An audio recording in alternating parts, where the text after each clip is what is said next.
Hello friends, स्वागत है आप सभी का। तो फ्रेंड्स, आज की इस वीडियो में हम बात करेंगे कक्षा 1 से कक्षा 5वीं तक जो आपका पेपर 1 हुआ था, उनमें गणित में जो 2019 में क्वेश्चन पूछा गया था, उन क्वेश्चन को आज हम सॉल्व करेंगे।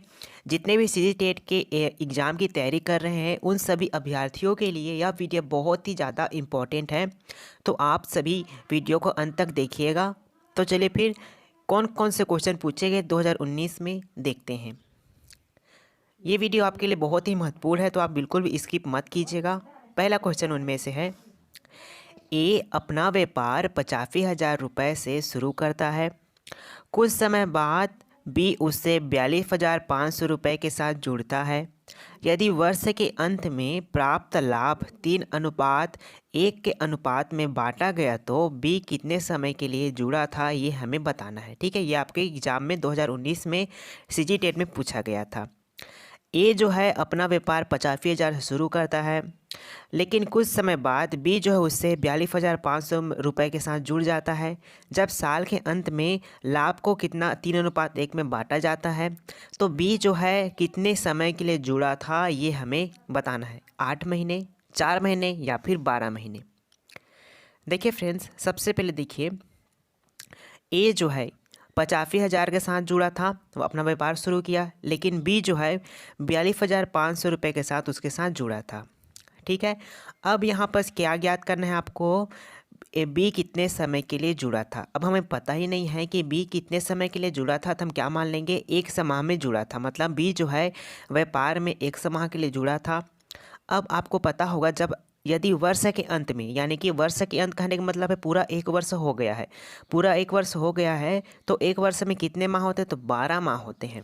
तो ए व्यक्ति जो है कितने माह के लिए जुड़ा था, एक वर्ष यानी कि 12 माह के लिए जुड़ा था।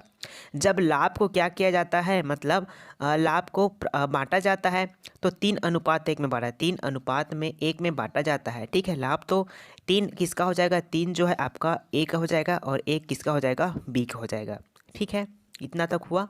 अब यहाँ पर किया क्या गया है, जो 85,000 गुना 1200 और बटे में क्या कर दिए हैं आपका 42,500 गुना 100, क्योंकि हमें किसको याद करना है, इसको बी कितने समय के लिए जुड़ा था ये ज्ञात करना है, जिस कारण से हमने इसको 100 लिखा। ठीक है, बराबर करके जो अनुपात आया है उसको हमने क्या कर दिया, 3:1 आया है, उसको हम क्या कर देंगे, 3/1 कर देंगे, 3/1 कर दिए। ठीक है, जो जीरो कट रहा है जीरो काट लेते हैं, 1 0 1 0 1 0 1 0, क्या क्या बचा यहाँ पर, 850/425 ये बचा है। ठीक है, 425 दूना कितना होता है, 850 होता है। 2 बार में यहाँ पर कट गया, ऊपर में क्या, ऊपर में बचेगा ना, ऊपर में क्या क्या बचा है, 2 गुना 12 और नीचे में आपका 100 बचा, बराबर 3/1।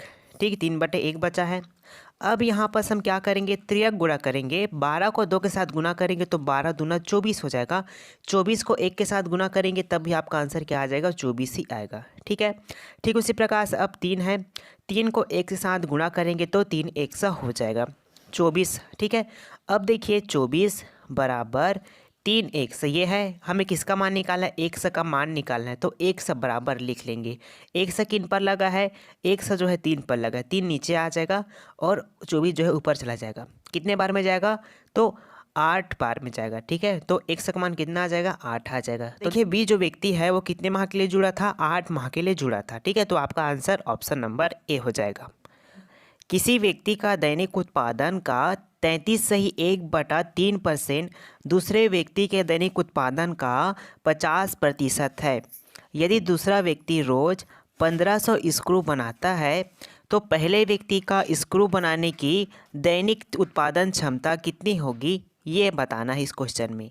1200 होगा, 1250 होगा, 2250 होगा या फिर 1000 होगा, ये हमें ज्ञात करना है। ठीक है, मान के चलते हैं कितने व्यक्ति हैं यहाँ पास, एक व्यक्ति है और 2 व्यक्ति।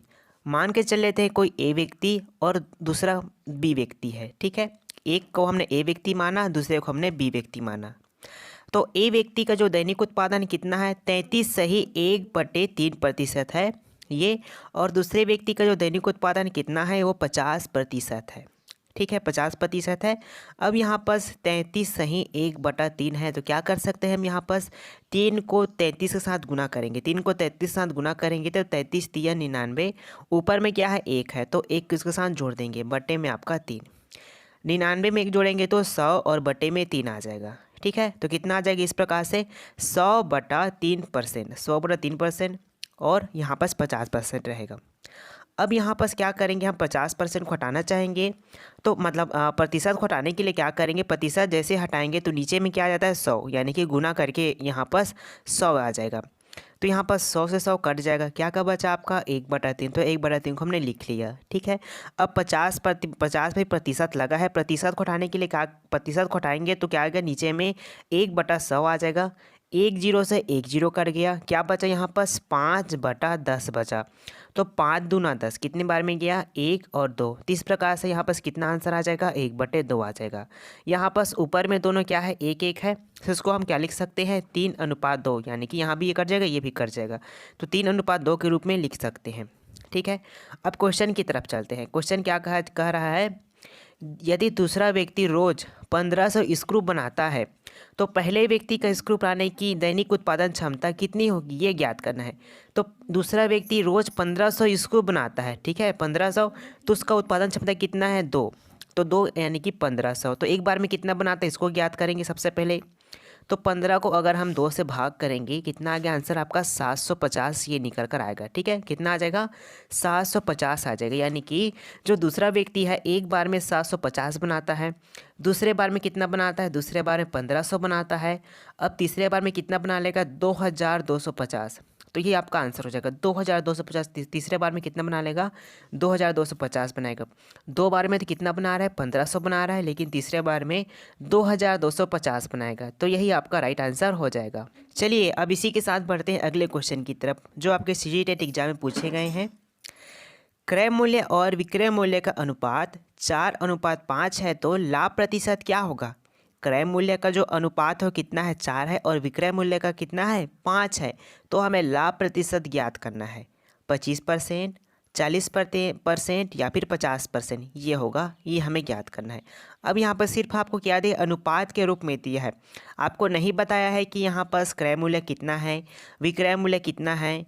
ठीक है, ये नहीं बताया, सिर्फ आपको क्या दिया, अनुपात के रूप में दिया है। क्रय मूल्य और विक्रय मूल्य का जो अनुपात है वो कितना है 4:5 है, तो सिंपल से आपको क्या निकालना है, लाभ प्रतिशत निकालना है यहाँ पर। ठीक है, सबसे पहले समझ लेते हैं कि क्रय मूल्य आखिर होता क्या है और विक्रय मूल्य क्या होता है। ठीक है, क्रय मूल्य का मतलब होता है किसी वस्तु को खरीदना, खरीदना क्या होता है, क्रय मूल्य कहलाता है। विक्रय मूल्य का मतलब होता है किसी वस्तु को बेच देना, वो क्या होगा आपका विक्रय मूल्य, मतलब बेचना यानी कि विक्रय मूल्य, किसी वस्तु खरीदना जो है आपका क्रय मूल्य होता है। अब यहाँ पास आपको क्या दिया है, अनुपात के रूप में दिया है, तो हम मान सकते हैं, मान के चलते हैं कि किसी वस्तु को हमने 100 रुपये में खरीदा, कितने रुपये में खरीदा 100 रुपये में किसी वस्तु को खरीदा, तो क्या हो जाएगा 100 रुपये उसका, उस वस्तु का क्या होगा क्रय मूल्य हो गया। लेकिन हमने क्या किया, 100 रुपये में किसी वस्तु खरीद कर 125 रुपये में बेच दिया, 125 रुपये में बेच दिया, तो क्या हो जाएगा उस वस्तु का वह विक्रय मूल्य हो जाएगा। ठीक है, विक्रय मूल्य हो जाएगा 100 रुपये आपका क्रय मूल्य, जिस मूल्य पर हमने किसी वस्तु को खरीदा वो उसका क्रय मूल्य, लेकिन हमने उसे बेच दिया, कितने रुपये में बेच दिया 125 रुपये में किसी वस्तु को बेचा, तो 125 रुपये क्या हो जाएगा आपका विक्रय मूल्य हो जाएगा। ठीक है, अगर हम यहाँ पास अनुपात निकालना चाहें तो निकाल सकते हैं 100/125, 100/125 बराबर 25 चौके 100, 25 चौके 100 होता है, और 25 पंचे 125 होता है। इनका रेशियो निकालेंगे तो 4:5, इस प्रकार से इनका रेशियो निकल आएगा। ठीक है, अब आपको यहाँ पर क्या निकालना, लाभ प्रतिशत निकालना है। लाभ प्रतिशत निकालना है तो इसके लिए आप सूत्र है आपका, लाभ प्रतिशत बराबर विक्रय मूल्य माइनस क्रय मूल्य। जितना विक्रय मूल्य है उसमें हमें क्रय मूल्य को माइनस कर देना है। तो विक्रय मूल्य 125 है, 125 में 100 माइनस करेंगे तो आंसर 25 आ जाएगा।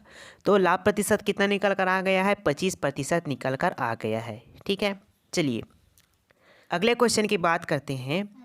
यदि 0.232323 डैश डैश को साधारण भिन्न में बदला जाए तो उसका मान क्या होगा, 23/90, 23/100 या फिर 23/99, ये होगा। आपको बताना है कि इनमें से कौन सा होगा।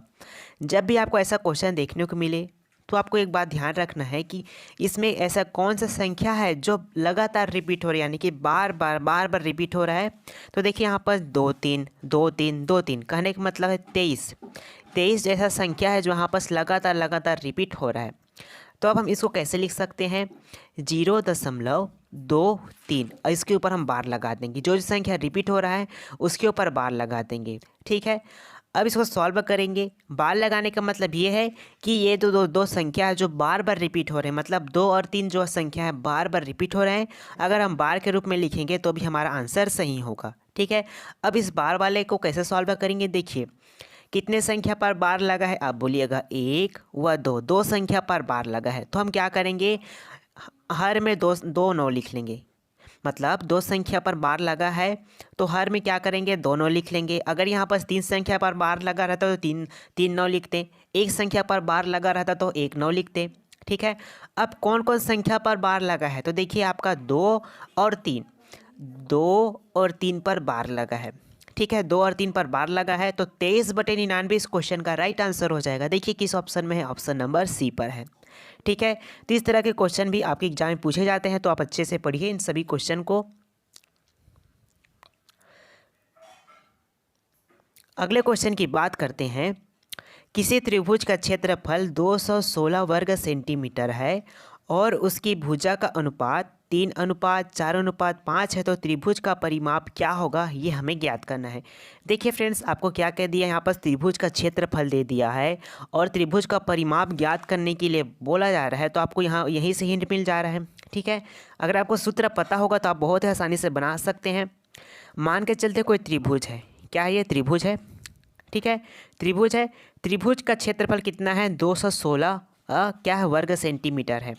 उसकी भुजा का अनुपात 3:4:5 है, ये 3 है, ये 5 है, ये 4 है। ठीक है, अब त्रिभुज का क्षेत्रफल का सूत्र क्या होता है, 1/2 ऊंचाई गुणा आधार या फिर आधार गुणा ऊंचाई, ये होता है। ठीक है, त्रिभुज का क्षेत्रफल का सूत्र इसको अच्छे से याद कर लीजिएगा, त्रिभुज का क्षेत्रफल बराबर 1/2 ऊंचाई गुणा आधार, ये होता है। ठीक है, अब यहाँ पर ध्यान से देखिएगा, त्रिभुज का क्षेत्रफल कितना दिया है जी, आपका 216 दिया है त्रिभुज का क्षेत्रफल। तो त्रिभुज के क्षेत्रफल के स्थान पर हमें 216 लिख देना, 216 लिख दिए, बराबर कर दीजिएगा, बराबर 1/2 ऊंचाई यानी कि हाइट यहाँ पर कितना है, 3 है, तो 3 रखेंगे ऊंचाई के स्थान पर। ठीक है, आधार यानी कि बेस के स्थान पर क्या है आपका 4, तो 4 लिख लेंगे। ठीक है, इन सबको हम क्या लिख रहे हैं, एक्स के फॉर्म में लिख रहे हैं। ये भी आपका 3x हो जाएगा, ये 5x रहेगा, ये आपका 4x रहेगा। ठीक है, 216 बराबर, जब इसको करेंगे 1/2 गुना 3x गुना 4x है। ठीक है, 2 चौके 2 दूना 4 होता है, 2 बार में कट जाएगा, क्या क्या बचेगा यहाँ पर 3x गुना 2x ये बचेगा। ठीक है, 3 को 2 के साथ गुना करेंगे तो 6 हो जाएगा।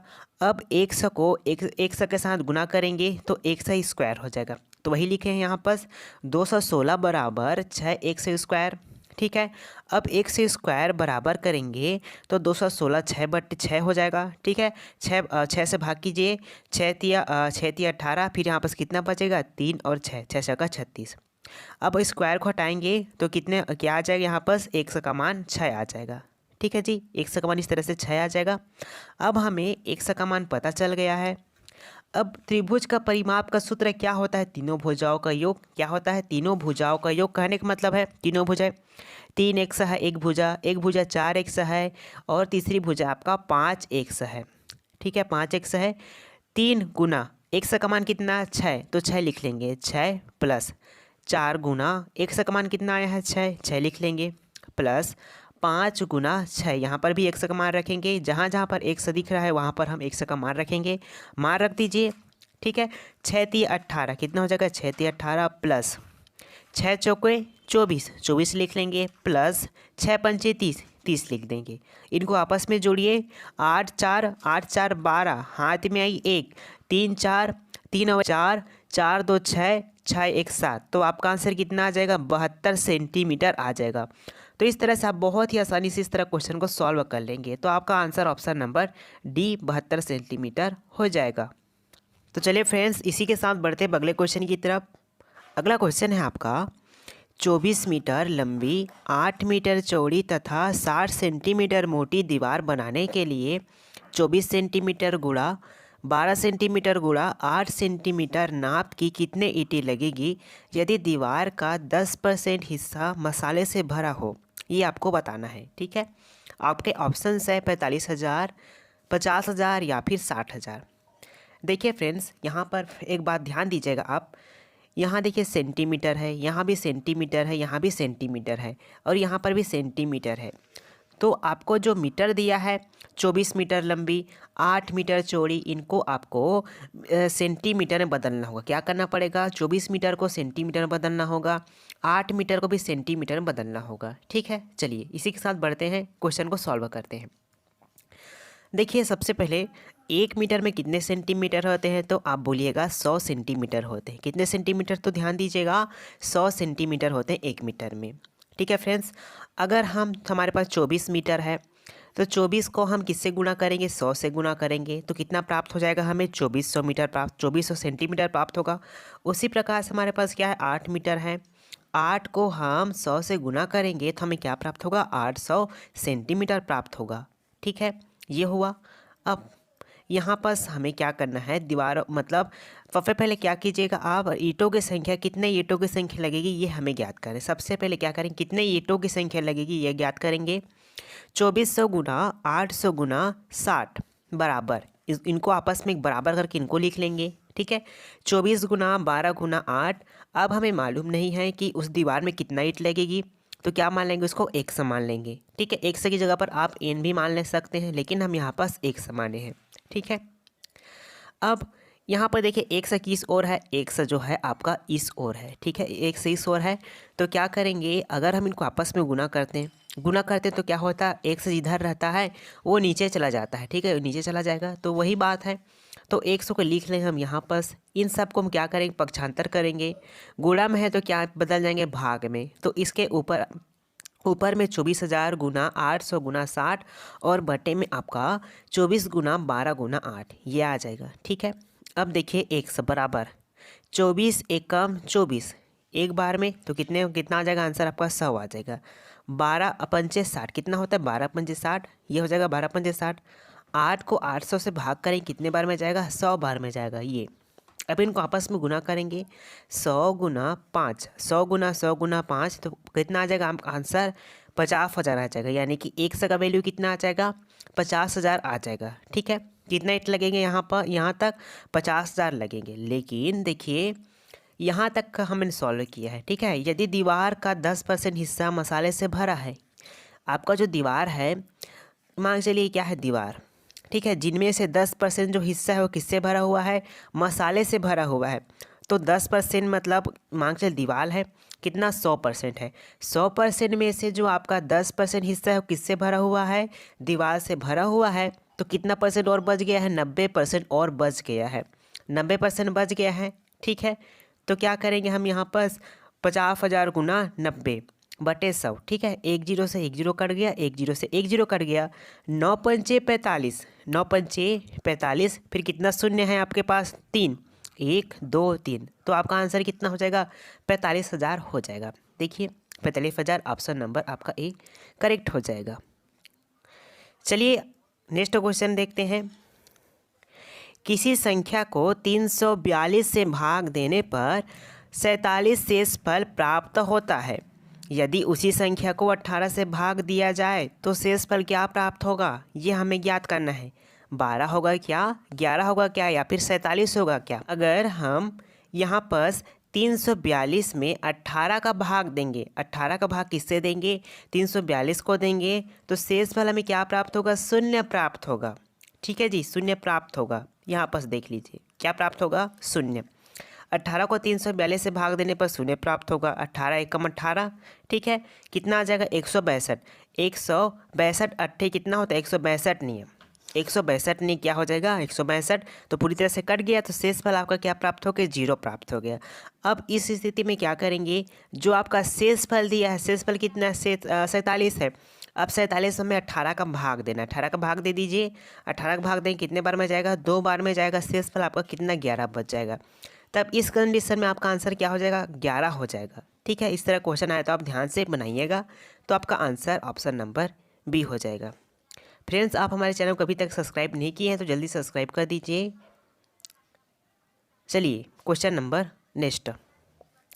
12 कॉपियों को बेचकर एक विक्रेता को 4 कॉपियों के विक्रय मूल्य के बराबर लाभ होता है, उसका प्रतिशत लाभ कितना होगा ये हमें बताना है। एक विक्रेता है, ठीक है, विक्रेता जो है 12 कॉपी बेचता है तो उन्हें 4 कॉपी के विक्रय मूल्य के बराबर लाभ होता है, तो उस विक्रेता को कितने प्रतिशत का लाभ हुआ ये हमें ज्ञात करना है। ए या फिर 50% का लाभ हुआ ये बताना है, ठीक है। अब देखिए फ्रेंड्स, यहाँ पर क्या दिया, सिर्फ कापियाँ दिया है, लाभ दिया है, मतलब इतने विक्रय मूल्य पर लाभ होता है, ठीक है। मान के चलते हमारे पास जो कॉपी का मूल्य है, एक कॉपी का मूल्य कितना है, 1 रुपये, तो 12 कॉपी का मूल्य कितना हो जाएगा, 12 रुपये। बराबर देखिए, मान के चल लेते हैं 12 कॉपी हमारे पास है, तो हमने क्या कहा कि हमारे पास एक कॉपी का जो मूल्य रखा है कितना रुपया, 1 रुपया। अगर हमने क्या किया, 12 कॉपी हमारे पास है तो हमने एक कॉपी का मूल्य कितना रुपये रखा है, 1 रुपये। तो हमारे पास 12 कॉपी है तो 12 कॉपी का मूल्य कितना हो जाएगा, 12 रुपया हो जाएगा, 12 रुपया हो जाएगा, ठीक है। जब हम क्या करेंगे, 12 कॉपी को बेचते हैं तो हमें कितने कॉपी का लाभ होता है, 4 कॉपी का लाभ होता है। यानी कि कहने का मतलब ये है, देखिए विक्रय मूल्य कैसे निकालेंगे, हमने किसी वस्तु को कितना 8 रुपये में ख़रीदा है, ठीक है, 8 रुपये में ख़रीदा, उसमें लाभ कितना रुपये का ले रहे हैं, 4 रुपये का लाभ ले रहे हैं, तो कितना आ रहा है, 12। इस तरह से कितना आ जा रहा है, 12। देखिए उस वस्तु क्रय मूल्य कितना हो जाएगा, 8 रुपये, तो उस वस्तु को बेचने पर हमें लाभ कितना हो रहा है, 4 रुपये का लाभ हो रहा है, बेचने पर हमें कितना रुपये प्राप्त हो रहा है, 12 रुपये प्राप्त हो रहा है, ठीक है। अब इस तरह से हम क्या निकाल लेंगे, लाभ प्रतिशत निकाल लेंगे, लाभ प्रतिशत निकालेंगे। देखिए लाभ प्रतिशत बराबर कोष्टक में रहेगा आपका लाभ बटे क्रय मूल्य गुना 100, ठीक है। अब क्रय मूल्य यहाँ लाभ कितना हो रहा है, 4 रुपये का लाभ है, तो 4 को ऊपर में लिख लेंगे, क्रय मूल्य के स्थान पर किसको लिखेंगे, 8 को लिखेंगे, लिख लीजिए, गुना करके 100 कर लेंगे, गुना 100, 4 दूना 8, कितना, 4 दूना 8 हो जाएगा, ठीक है। 2 पंचे 10, 2 शून्यम 0, तो कितने प्रतिशत का लाभ हुआ, 50% का लाभ हुआ। तो आपका answer option number B 50% right answer हो जाएगा। आयताकार क्षेत्र की चौड़ाई उसकी लंबाई का 60% है। क्वेश्चन को समझिए, बहुत ही अच्छा क्वेश्चन है। आयताकार क्षेत्र की जो चौड़ाई है उसकी लंबाई का 60% है। यदि उस क्षेत्र का जो परिमाप है वो 800 मीटर है तो आयताकार क्षेत्र का क्षेत्रफल क्या होगा ये हमें ज्ञात करना है। आपको क्या कह दिया है इस क्वेश्चन में, सबसे पहले देखिए हिंट क्या कह दिया है। यहाँ पर दिया है आयताकार का परिमाप दिया है, आपको क्या निकालना है, उसका क्षेत्रफल निकालना है, ठीक है। आपको 2 हिंट दिया है, आयताकार परिमाप दिया है और आयताकार का क्षेत्रफल निकालना है, ठीक है। तो देखिए आयताकार का परिमाप कितना दिया है, 800 मीटर दिया है। अब आपको पता ही होगा जो आयत का परिमाप होता है, आयत का परिमाप का सूत्र, तो 2 लंबाई प्लस चौड़ाई क्या होता है, लंबाई प्लस चौड़ाई होता है, ये आपका सूत्र है। आपके सामने क्या क्या दिया है ध्यान से देखिएगा, बहुत ही ईजी है ये क्वेश्चन। आयत का परिमाप इतना होता है, कितना दिया आपको, 800 मीटर ये दिया है, ठीक है। अब यहाँ पर क्वेश्चन में समझिएगा क्या कह रहा है, आयताकार क्षेत्र का चौड़ाई, मतलब जो चौड़ाई है उसका चौड़ाई जो है उसके लंबाई का 60% है, लंबाई का यानी कि गुणा, ठीक है, का मतलब हो जाए गुणा, लंबाई जो है चौड़ाई जो है उसके लंबाई का कितना प्रतिशत है, 60% है, ठीक है, 60% है। तो इस तरह से क्या कर लेंगे, 2, ठीक है, अंदर में कोष्टक पर हो जाएगा L प्लस L, ठीक है, 60% बराबर 800 ये हो जाएगा। अगर यहाँ पर देखिए 800 है, 800 को 2 से भाग करेंगे कितना आ जाएगा, आपका आंसर 400। तो यही किए हैं, यहाँ पर इसको काटे हैं, यहाँ पर इसको काटे हैं, ठीक है। अब प्रतिशत निकालने के लिए क्या करेंगे, प्रतिशत को जैसे हम हटाते हैं तो नीचे में 100 आ जाता है हर में, तो 100 आ गया, तो L प्लस L इंटू 10 से 10 कट गया, ठीक है। क्या बचा, 6 बटे आपका 10 बचा, कितना आएगा आंसर, 0.6 आपका यहाँ पर आंसर यहाँ पर निकल कर आ गया, ठीक है। कोष्टक का बाहर कर लिए, बराबर 400 ये हो जाएगा। अब यहाँ पर समझिएगा, ये देखिए क्या है, L प्लस L गुना 0% 6 है। अब आप सोचिएगा 1.6 कैसे है, देखिए ध्यान दीजिएगा यहाँ पर। तो देखिए अगर हम L को कॉमन ले लें, L को क्या कर लेंगे, कॉमन ले लेंगे L, तो L 1 लिख लेंगे यहाँ पर, ठीक है, प्लस 1 यहाँ पर भी लिख लेंगे, गुना 0.6 ये लिख लेंगे, ठीक है। अब L लिखेंगे। फिर कोष्टक में 1 प्लस इनको गुना करें कितना आ जाएगा, 0.6 आ जाएगा। ठीक है, अब यहाँ पर देखिए 1 0.6 इनको आपस में जोड़ दीजिए, जोड़ देंगे कितना आ जाएगा आपका आंसर 1.6 ये आ जाएगा। अब एल जो है क्या है, कोष्टक के बाहर है यानी गुणा के रूप में है, तो 1.6 ऐसा एल लिख सकते हैं। तो वैसे यहाँ पर भी लिखे हैं 1.6 एल यहाँ पर लिखे हैं बराबर 6 बराबर 400। ठीक है, यहाँ तक क्लियर हुआ।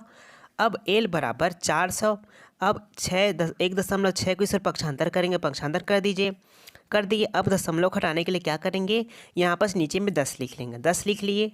ठीक है, तो एल बराबर क्या हो जाएगा 400/16/10। अब 10 को ऊपर ले जाएंगे तो किस में बदल जाएगा, गुणा के रूप में बदल जाएगा। 400/16 गुना 10/1।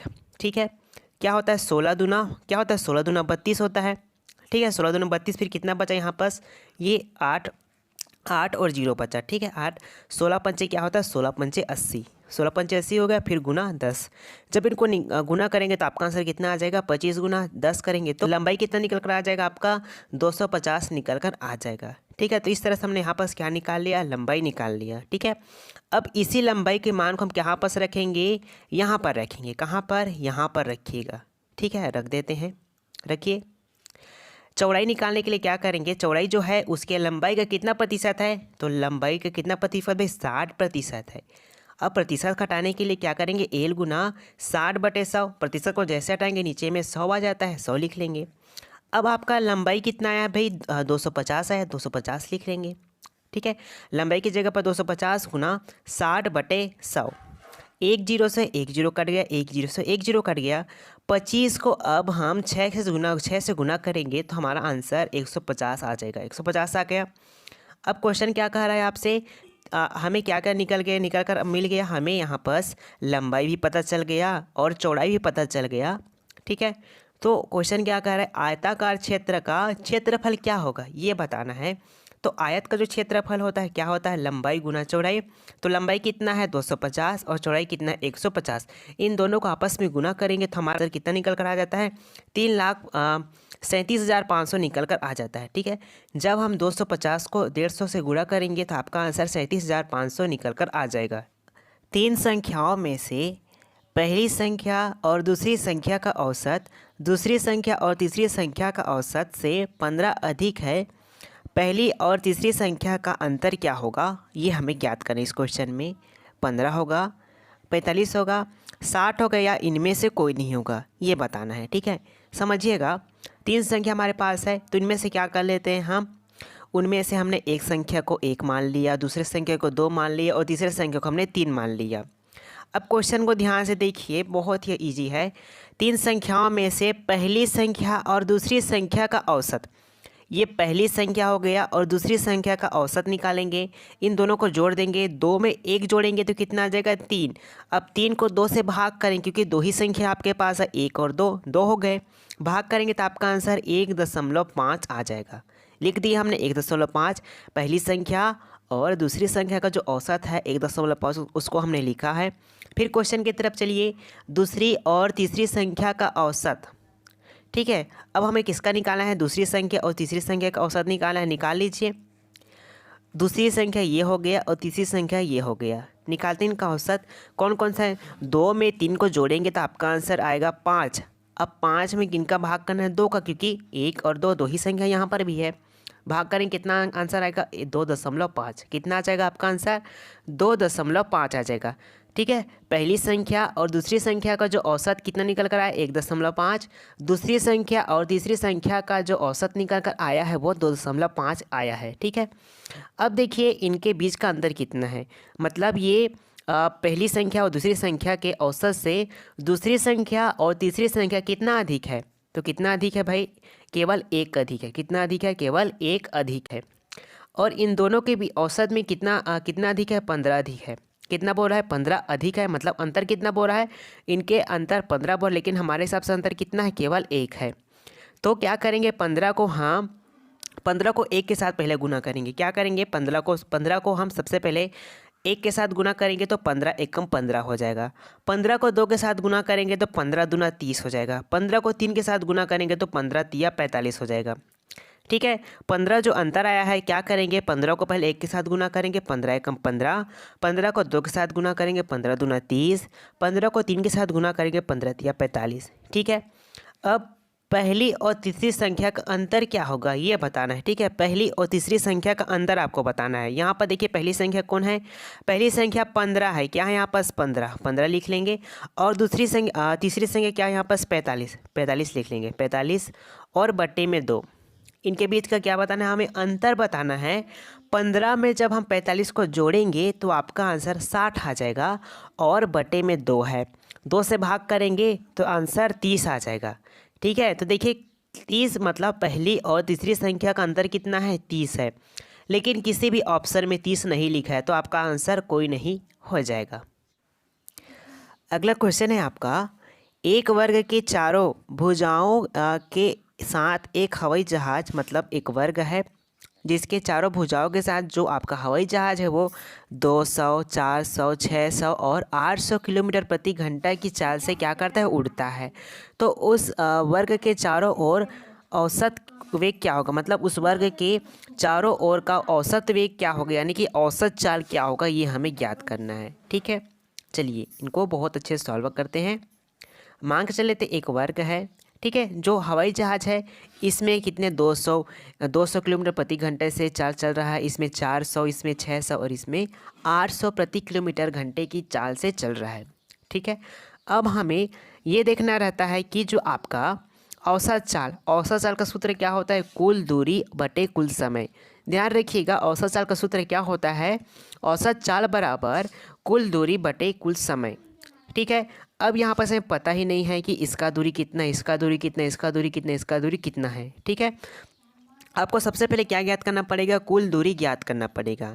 ठीक है, इसके लिए क्या करेंगे हम, सबसे पहले इन चारों का 400, 200 हो गया, 400 हो गया, 600 हो गया और 800, इनका हमें लघुत्तम समापन तक निकालना होगा। ठीक है, जब हम लघुत्तम समापन निकालेंगे तो हमें एक भुजा की लंबाई पता चल जाएगी। कितना, एक भुजा की लंबाई कितनी है, 2400 किलोमीटर है। ध्यान दीजिएगा, एक भुजा की जो लंबाई कितनी है, 2400 किलोमीटर है, ध्यान दीजिएगा। ठीक है, 2400 किलोमीटर है। अब आपके पास कितनी भुजा है, 1, 2, 3, 4, 4 भुजा है। तो चारों भुजा की टोटल लंबाई कितनी हो जाएगी, 2400 को आपको 4 के साथ गुना करना पड़ेगा तो कितना आ जाएगा, 9600 किलोमीटर। तो चारों भुजा की दूरी कितनी हो गई, 9600 किलोमीटर हो गई। ठीक है, अब हमें दूरी तो पता चल गया, दूरी कितना हो गया चारों भुजाओं का, 9600 किलोमीटर है। ठीक है, अब समय, अब कितने समय में इस मतलब इस भुजा को कितने समय में वो क्या करेगी, हवाई जहाज़ मतलब तय करेगी, दूरी तय करेगी, कितने समय में दूरी तय करेगी ये बताना है। तो समय ज्ञात करने के लिए समय का सूत्र क्या होता है, दूरी बटे चाल, दूरी बटे चाल होता है। ठीक है, यहाँ से यहाँ से यहाँ से यहाँ, तो एक भुजा की जो लंबाई कितनी है, एक भुजा की लंबाई है 2400 किलोमीटर। 2400 किलोमीटर अगर हवाई जहाज़ इसमें उड़ता है, ठीक है, 200 किलोमीटर प्रति घंटा की चाल से चलता है, तो क्या करेंगे, 2400 को हमें 200 से भाग करना पड़ेगा, 2 जीरो, 1 जीरो और 2 जीरो कट गया, मतलब 2 जीरो यहाँ पर कट जाएगा, क्या बचा 24 बटे 2, 12 बार में कट जाएगा, तो 12 आपका आंसर इस तरह आ जाएगा। अब यहाँ पर हवाई जहाज़ है वो 400 किलोमीटर प्रति घंटा की चाल से चल रही है, तो इसकी भुजा की लंबाई क्या है, एक भुजा की लंबाई है 2400 मीटर, 2400 किलोमीटर। तो 2400 को हमें 400 से भाग करना पड़ेगा, 2 जीरो कैंसिल हो जाएगा, 24 बटे 4 बचा, 24 बटे 4 बचा, तो आपका आंसर क्या आ जाएगा, 4 छक्का 24। ठीक है, ठीक यहाँ पर भी क्या करेगा, 600 किलोमीटर प्रति घंटे की चाल पे चल रहा है, 2 जीरो कट गया, क्या बचा 24 बटे 6, 6 चौको 24, तो आपका आंसर कितना आ जाएगा, 4 आ जाएगा। यहाँ पास कितना 8 घंटा 800 किलोमीटर प्रति घंटा की चाल पे चल रही है, तो 800 से भाग करना पड़ेगा, 2 जीरो कट गया, 8 तिया 24, यहाँ पास कितना आंसर आ जाएगा, 8 तिया 24 ही आ जाएगा। ठीक है, अब आपको पता चल गया कुल समय कितना है, कुल समय आपका 12 है, 6 है, 4 है और 3 है, और कुल दूरी कितना है जी, आपका चारों भुजा का दूरी हो जाएगा 9600 किलोमीटर, 9600 किलोमीटर है। ठीक है, अब सूत्र में मान रखेंगे, कुल दूरी कितना हो जाएगा 9600 रख लेंगे, कुल समय इनको आपस में जोड़ेंगे, 12 + 6, 6 + 4, 4 + 3, कितना आ जाएगा 25 आ जाएगा, इनको आपस में जोड़ेंगे तो आपका आंसर 25 आ जाएगा। जब 9600 में 25 का भाग करेंगे तो हमारा आंसर 384 निकल कर आ जाएगा। तो आपका आंसर क्या आ जाएगा? 384 किलोमीटर प्रति घंटा औसत चाल आ जाएगा। अगला क्वेश्चन है, यदि 2x बटा 1 plus 1x 1 plus 1 minus x बराबर 1 हो तो x का मान क्या होगा, ये हमें ज्ञात करना है। 1/3 1 होगा या फिर 2/3 ये होगा, ये ज्ञात करना है। ठीक है, इस तरह भी क्वेश्चन आपके एग्जाम में पूछे जाते हैं, तो आप अच्छे से इनको तैयारी कीजिए। तो सबसे पहले कैसे सॉल्व करेंगे हम, देखिए यहाँ पर देखिए कि आपका सवाल है, ये सवाल आपके सामने है। ठीक है, सवाल आपके सामने है। अब इनको इनके साथ गुना करेंगे, इनको इनके साथ गुना करेंगे, गुना कर दीजिए। गुना करेंगे तो 1 माइनस 1 प्लस 1 बटे में 1 माइनस 1। ठीक है, फिर बराबर 1 कर लेंगे। 2x बटे हो जाएगा 1 प्लस, अब यहाँ पर 1 प्लस में है और 1 माइनस में, दोनों क्या हो जाएगा? कैंसल आउट हो जाएंगे। क्या बच जाएंगे? केवल 1, तो 1 लिख लेंगे। ठीक है, अब -1 को जब हम ऊपर ले जाएंगे, ऊपर ले जाएंगे तो कहाँ पर चला जाएगा? ये ऊपर ले जाएंगे तो ये यहाँ पर चला जाएगा। गुणा करेंगे, अब इनको गुणा करेंगे, 1 के साथ गुणा करेंगे 1 माइनस 1, तो आपका आंसर क्या आ जाएगा? यही तो प्राप्त होगा ना हमें, 1 माइनस 1 से यही तो प्राप्त होगा, तो ये लिख दिए हैं। तो देखिए 2x 1 प्लस 1 माइनस 1 बटे 1 बराबर 1 है। अब 1 को इनके साथ गुना करेंगे, 1 को इनके साथ गुना करेंगे तो क्या हो जाएगा? 1 प्लस 1 माइनस 1। ठीक है, अब 1 को हम कहाँ ले जाएंगे? अब 1 को हम ऊपर ले जाएंगे, तो 2x को हम 1 के साथ गुना करेंगे तो आंसर आपका 2x प्राप्त होगा, बढ़ेगा तो नहीं। तो इसका आंसर हमने क्या लिख दिया? 2x बटे 1 2 हो जाएगा -1, यह क्या है? आपका माइनस है। ठीक है, अब इनको इस 1 कम हो जाएगा, 2 माइनस 1 ये उस ओर चला जाएगा क्योंकि 1 है। ठीक है, 1 है तो उस ओर चला जाएगा। गुना किए तो क्या हो जाएगा? 2 माइनस 1 ये हो जाएगा। अब 100 को हम इस ओर पक्षांतर करेंगे तो ये माइनस में है, इस ओर आएगा तो प्लस में बदल जाएगा। तो 3x बराबर 2, क्या आ गया? 3x बराबर 2 आपका ये आ गया। अब आपको x का वैल्यू निकालना है तो x बराबर 2 ऊपर चला जाएगा और 3 नीचे आ जाएगा, तो x का वैल्यू कितना निकल कर आ गया? 2/3। देखिए 2/3 आपका राइट आंसर हो जाएगा। निम्नलिखित का मान ज्ञात करना है। ठीक है, इनका हमें मान ज्ञात करना है, इनका मान क्या होगा?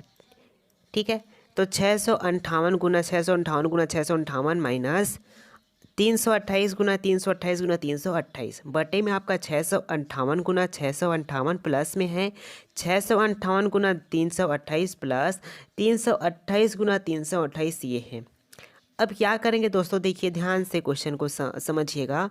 जो आपका 658 है, 658 को हमने ए मान लिया, और जो आपका 328 है उसको हमने क्या मान लिया? बी मान लिया। ठीक है, अब A cube minus B cube का आपका जो अब आपको पता ही होगा A cube minus B cube का सूत्र क्या होता है? A square plus B square plus A B और ए माइनस बी, और बटे में क्या लिख लेंगे हम? A square plus B square plus A B. ठीक है, ये देखिए ए स्क्वायर इसका हो जाएगा, बी स्क्वायर इसका हो जाएगा और ए बी। ठीक है, अब यहाँ पर देखिए ऊपर नीचे में दोनों सेम है तो क्या हो जाएगा? कैंसल आउट हो जाएंगे। क्या बच गए? a minus B. क्या बच गए? a माइनस बी बच गए। कहने का मतलब है a की जगह पर 658 लिख देंगे और b की जगह पर 328 लिख देंगे। लिख दिए। अब इनको माइनस करेंगे, 8 में 8 जाएगा तो 0 बचेगा, 8 में 8 जाएगा 0, 5 में 2 जाएगा तो 3 बचेगा, 6 में 3 जाएगा तो 3 बचेगा। तो इस तरह से इसका मान कितना हो जाएगा? 330 ये हो जाएगा। बहुत ही ईजी क्वेश्चन है, आप इस ट्रिक की सहायता से इसको बहुत ही आसानी से बना सकते हैं। अगला क्वेश्चन है आपका, यदि करने के अंदर है 18,225 बराबर 135 हो तो इनका मान क्या होगा, ये हमें ज्ञात करना है। ठीक है, अगर हम 135 को 135 के साथ गुना करेंगे तो आपका आंसर कितना आ जाएगा? 18,235 आएगा। ठीक है, अब एक बात समझिएगा, जैसे कि हमारे पास संख्या है 0.2 गुना 0.2 गुना। ठीक है, जब इनको आपस में गुना करेंगे 0.04 आपका आंसर इस तरह से आएगा। देखिए यहाँ पास कितने संख्या है, मतलब दशमलव के बाद एक संख्या है, एक यहाँ पर भी एक यहाँ पर है, तो क्या हो जाएगा? 0.04, यानी कि 2 संख्या बढ़ जाएंगे। ठीक है, तो उसी प्रकार से आपको इस क्वेश्चन को बनाना है। तो इसी तरह से इस क्वेश्चन को बनाना है आपको 182.25 तो मतलब कहने का मतलब है अगर 0.2 है तो इसमें दशमलव बाद कितने संख्या है, 2 संख्या, तो यहाँ पास क्या हो जाएगा 13.5, यानी कि केवल एक ही संख्या क्या होंगे, दशमलव के उस ओर होंगे, दशमलव के उस ओर केवल एक ही संख्या होंगे। लेकिन अगर 4 संख्या दशमलव के उस ओर हैं तो कितने संख्या चले जाएंगे, दशमलव के उस ओर 2 संख्या चले जाएंगे। ठीक है, अगर दशमलव के उस ओर 6 संख्या हो तो दशमलव के उस ओर कितने संख्या चले जाएंगे, तीनों संख्या चले जाएंगे। अगर दशमलव के उस ओर आपका कितना संख्या, 2, 4, 6, 8, 8 संख्या होंगे तो क्या मतलब 4 संख्या उस ओर चले जाएंगे, 4 संख्या ये चले गए। ठीक है, अब इनको अरेंज करके अच्छे से जोड़िए, 5, 5, 3, 8, 5, 3, 8 और 1, 9। ठीक है, 5, 3, 8, 9, दशमलव 14 में 1 जोड़ेंगे तो 13 में 1 जोड़ेंगे तो 14। तो इस प्रकार से आपका आंसर क्या आ जाएगा, 14.9985 आपका आंसर करेक्ट हो जाएगा। ठीक है, तो आप इस तरह क्वेश्चन को बहुत ही आसानी से आप प्रैक्टिस कीजिए तो आपको बहुत ही आसानी से और बहुत ही जल्दी आपके आंसर बनने लगेंगे।